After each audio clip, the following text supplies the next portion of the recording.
Anggota DPR RI jangan adu domba Bupati Biren dan korban banjir.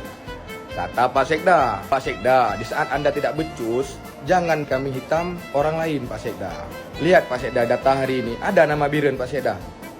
Padahal di Biren ada beberapa desa yang dusunnya hilang. Contoh Alu Limeng, Balai Panah, malahan nggak ada datanya di sini Pak Sekda. Apa Pak Sekda lupa kirim data? Malahan rapat yang kemarin di Banda Aceh nggak ada juga nama Biren. Apakah Biren baik-baik saja Pak Sekda? Pak Sekda turun ke lapangan, jangan cuma bacot di kantor aja Pak Sekda. Udah muak kami Pak Sekda dengan pencitraan, dengan playing victimnya Pak Sekda. Malahan sekarang Bupati Biren menolak Huntara. Alasannya biar segera dibuat huntap, hunian tetap.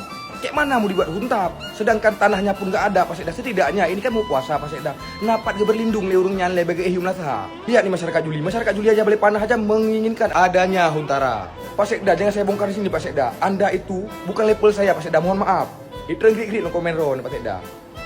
Ini gede, ini kerja yang betul-betul betul. Jangan mengkambing hitamkan orang lain Pak Sekda. Ya, fokus pada tujuan, bantu korban dulu Pak Sekda. Jangan banyak kali pencitraan ya. Jangan kambing hitamkan orang lain Pak Sekda. Udah muak kali kami. Jangan sampai semua pemuda Biren angkat suara Pak Sekda ya.